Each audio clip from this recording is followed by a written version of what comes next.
ये कहानी मुझे मेरी नानी ने सुनाई थी। उन्होंने मुझे कसम दी थी कि जब तक नाना जी जिंदा हैं, मैं किसी को ये बात नहीं बताऊंगी। आज नाना जी को गुजरे कई साल हो चुके हैं और सच कहूं, अगर आज भी रात को किसी सुनसान रास्ते से शहनाई की आवाज आए, मैं बिना पीछे देखे वहां से भाग जाती हूँ। क्योंकि हमारे गांव में कहा जाता था, हर शादी इंसानों की नहीं होती। और जिस शादी में मेरे नाना जी गए थे, उसका बुलावा सिर्फ एक बार आता है। आप सुन रहे हैं कहानी कारिका। ये बात लगभग 40 साल पुरानी है। मेरे नाना जी का नाम हरिराम था। पूरे इलाके में लोग उन्हें लाला जी कहकर बुलाते थे। उस जमाने में बैंक हर गांव में नहीं होते थे। लोग फसल के लिए, बेटी की शादी के लिए या घर बनवाने के लिए नाना जी से उधार लेते थे। नाना जी हिसाब के बहुत पक्के थे। एक एक पैसा याद रहता था, लेकिन गांव वाले उनसे डरते थे क्योंकि नाना जी कभी अपना पैसा नहीं छोड़ते थे। उस दिन भी वो पास के 3 गांव से वसूली कर कर लौट रहे थे। साथ में कपड़े का एक पुराना झोला था जिसमें कुछ नोट्स थे, कुछ सिक्के और हिसाब की डायरी रखी थी। जब वो तीसरे गांव से निकले, तब तक शाम ढल चुकी थी। गांव के एक बुढ़े आदमी ने उनसे कहा, लाला जी, आज रात शॉर्टकट मत लेना। नाना जी हंस पड़े। क्यों? बुढ़ा धीरे से बोला, आज अमावस है और अमावस की रात आम के बाग वाले रास्ते पर आवाजें बुलाती हैं। नाना जी मुस्कुरा दिए। मेरे पास इतना पैसा है, भूत को उधार चाहिए होगा तो दे दूंगा। सब हंसने लगे, लेकिन वो बुढ़ा नहीं हंसा। उसने सिर्फ इतना कहा, अगर कोई बहुत प्यार से बुलाए तो रुकना मत। नाना जी साइकिल पर बैठे और शॉर्टकट की तरफ मुड़ गए। रात धीरे धीरे और गहरी होती जा रही थी। साइकिल की पुरानी पीली बत्ती बस इतनी रोशनी कर रही थी कि सामने का कच्चा रास्ता दिख जाए। दोनों तरफ आम के घने पेड़ थे। हवा चल रही थी तो सूखे पत्तों की आवाज आ रही थी, कभी किसी उल्लू की, कभी कुत्ते की, और फिर सब कुछ बिल्कुल शांत। इतना शांत कि नाना जी को अपनी साइकिल के चेन की आवाज भी बहुत तेज लगने लगी। अचानक दूर कहीं से शहनाई बजने लगी। नाना जी ने साइकिल धीमी कर दी। उन्होंने सोचा, इस वक्त और इस सुनसान जगह? फिर ढोल बजा, फिर महिलाओं की शादी वाले गीत सुनाई दिए, जैसे किसी बड़े घर की शादी हो रही हो। नाना जी ने आसपास देखा। दिन में तो वो रास्ता कई बार तय किया था उन्होंने। वहां तो सिर्फ बाग था, कोई घर नहीं था, कोई हवेली नहीं थी। फिर ये आवाज कहां से आ रही थी? जितना वो आगे बढ़ते, आवाज उतनी ही साफ होती जा रही थी।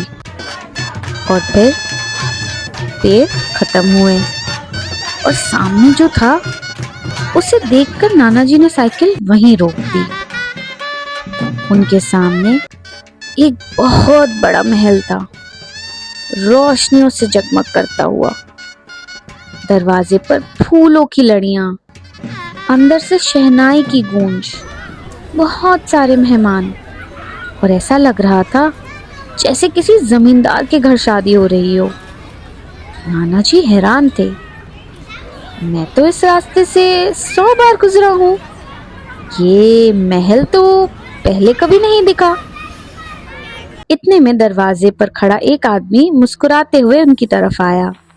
सफेद कुर्ता, सफेद पगड़ी, चेहरे पर अजीब सी शांति, जैसे वो नाना जी का ही इंतजार कर रहा हो। वो हाथ जोड़कर बोला, अरे हरी राम जी, आप आ ही गए। नाना जी एकदम से रुक गए। तुम मुझे जानते हो? वो आदमी हंस पड़ा। आज की शादी आपके बिना अधूरी रहती। नाना जी ने सोचा शायद किसी पुराने ग्राहक का घर होगा जो उन्हें याद ना हो। उन्होंने मना कर दिया, नहीं भाई, बहुत देर हो गई है, घर वाले इंतजार कर रहे होंगे। लेकिन उस आदमी ने बहुत अदब से उनका हाथ पकड़ लिया। सिर्फ 10 मिनट, खाना खाकर चले जाइएगा। पता नहीं क्यों नाना जी मना नहीं कर पाए। जैसे पैर खुद ब खुद उस महल के अंदर चले गए। अंदर का माहौल देखकर नाना जी को अजीब सा सुकून भी आ रहा था और एक हल्का सा डर भी लग रहा था। सब लोग मुस्कुरा रहे थे, लेकिन किसी की हंसी की आवाज नहीं आ रही थी। बच्चे भाग नहीं रहे थे, कोई जोर से बात नहीं कर रहा था।